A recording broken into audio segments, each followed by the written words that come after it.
What up? It's neck day, y'all. Guys, I made a video about this device right here, the Iron Neck, a couple of weeks ago with a Busta Rhymes soundtrack, and it did pretty well. And since then, I've been getting some questions about it. People asking me, Dan, what do you think about this? Is this thing legit? Is it gimmicky? You know, what do you recommend it? Yada yada. So I thought it'd be a good opportunity to share my thoughts about the Iron Neck and how I use it, because I've been using it for a good while now.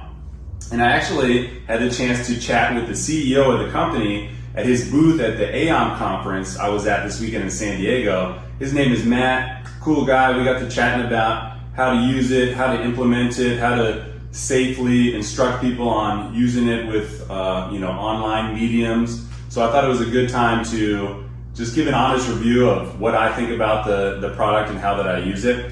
So other than making you look super sweet, right? I mean, you could just walk into the gym with this thing and just, everybody knows what's up. It's actually pretty practical, guys. So I use it as a way to train primarily the deep neck flexors and end ranges of motion that some people end up missing when they're having pain in the neck. And before this product, myself and a lot of other PTs, we were just using TheraBands, right? You can use that around the neck, around the head to resist certain ranges of motion and train and isolate certain muscles.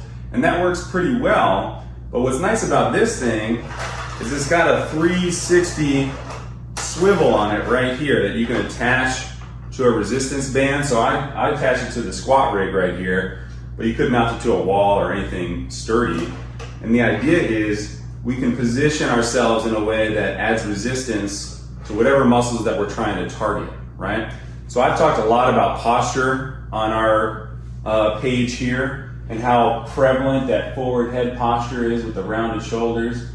And deep neck flexor weakness tends to accommodate those postural issues. And I think that's an underlying factor behind a lot of people's neck and back pain. So this is a nice way, for example, if we were to get the cord in the front here and we could just work on some retraction.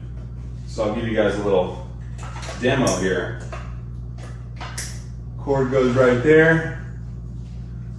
Strap up. It is mullet friendly, in case you were wondering.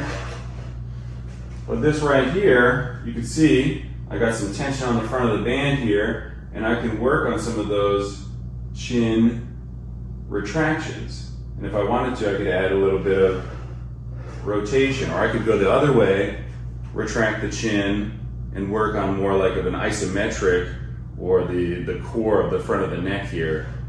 Incorporate some rotation, whatever you want to do.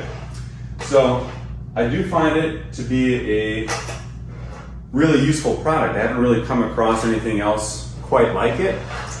And I'm pretty picky about the equipment that I'm using here in the gym. I mean, I have some cool gear, but my space is limited, so I don't have a ton of fancy stuff. And this is one thing that's definitely a nice addition to my little setup that I have going on here. So that's my thoughts about the product itself. Let's talk a little bit about what it doesn't do, because I think that's just as important to discuss. What it's not going to do is magically heal an acute disc bulge or even some kind of chronic neck pathology, right? If you have an acute disc bulge, say that's protruding to the right side and pinching a nerve that's giving you pain down your arm, and you see this thing online and you're like, oh, I heard it helps with neck pain, and you start just cramming into end range, right rotation because you see some guys doing it online, chances are you're gonna flare up your symptoms big time, right? So that's an example of where ideally we'd use something like this under the supervision of a physical therapist or a trainer that knows your unique history, and we focus more on isometrics in a neutral position before we start going into the end ranges. That's where people get into trouble, is they see something like this online, they see a lot of the MMA fighters that use it, boxers, maybe even football players, these guys with these beastly necks and they're doing end range motions, right? And you can get there, but it's probably not the place to start if you have a history of acute or chronic neck pathology, right? So it's definitely important to do your research on what's the appropriate way to use it for you, because you could hurt yourself,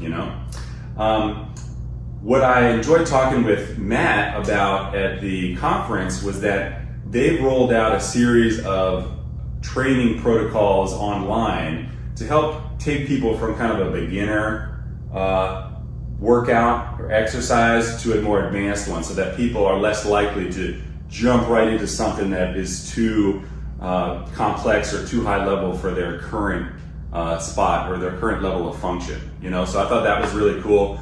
I'll definitely put a link to some of that stuff here. And they're actually releasing a new model with some upgrades. I got a chance to look at it at the conference. It looks pretty cool. So when I get my hands on that, I'll walk you guys through that so that we can see what's new and what kind of features we can do.